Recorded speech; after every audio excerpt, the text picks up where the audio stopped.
ഞങ്ങൾ വരുമ്പോഴേ ഇവിടെ മുറ്റത്ത് വീണ് കിടക്കുകയായിരുന്നു. പറക്കാനൊന്നും കഴിയാതെ കണ്ണൊക്കെ മുകളിലേക്ക് മറിഞ്ഞ് ഒറ്റ അവശ ഇതിൽ കിടക്കുമായിരുന്നു. ഇവന് എന്ത് പറ്റിയതാണെന്ന് അറിയില്ല, തീരെ വയ്യ ആൾക്ക്. അപ്പോൾ കുറേ നേരം പുറത്തൊക്കെ കൊട്ടി നോക്കി ഇത്തിരി വെള്ളമൊക്കെ കുടിച്ചപ്പോൾ ആൾ ഓക്കെ ആയി തുടങ്ങിയിട്ടുണ്ട് കേട്ടോ.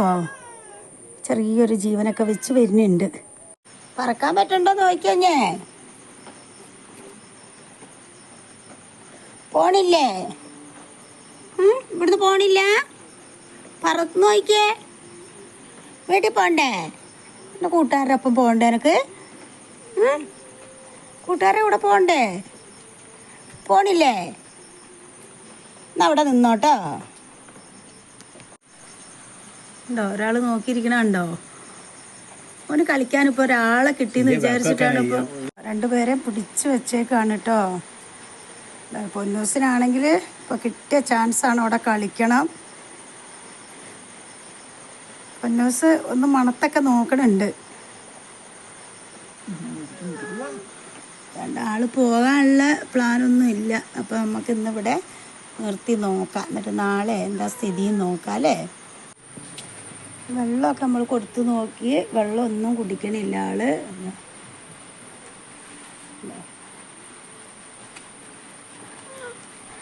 രണ്ടുപേരെ പിടിച്ചു വെച്ചേക്കുന്നുണ്ടോ? പാച്ചു കണ്ടോ? അവനെ പിടിക്കാൻ വേണ്ടിയിട്ട് ബഹളം വെച്ചോണ്ടിരിക്കുകയാണ്. പിടിച്ചു വെച്ചേക്കാണ് പാച്ചുവിനെ. അവനിപ്പോൾ ഇവനെ കിട്ടണം. ആള് ഉഷാറായി തുടങ്ങിയിട്ടുണ്ട് കേട്ടോ. ഇനി നമുക്ക് പറന്ന് പോകുമോ നോക്കാം.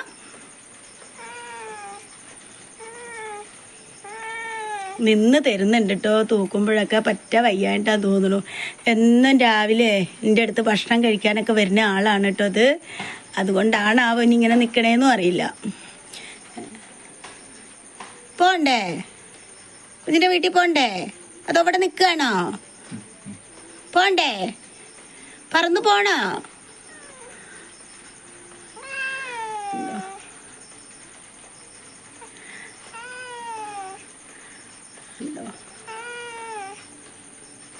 എന്തായാലും ആൾ അനങ്ങാതെ നിൽക്കണുണ്ട് കേട്ടോ.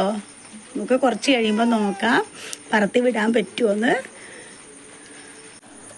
ഇവനെ ചൂട്ടിൻ്റെ മുകളിൽ കൊണ്ടിരുത്തിയേക്കാണ്. അപ്പോൾ ഇപ്പോൾ വലിയ കുഴപ്പമൊന്നുമില്ല.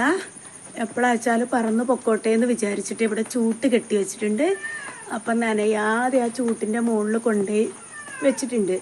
താഴെ വെച്ചാൽ എന്താ അറിയോ, നമ്മുടെ പാച്ചും പൊന്നും ഒക്കെ അവനെ ശല്യം ചെയ്തുകൊണ്ടിരിക്കുകയാണ്. അപ്പോൾ അവന് പറന്ന് പോകാൻ പറ്റുമ്പോൾ പൊക്കോട്ടെ.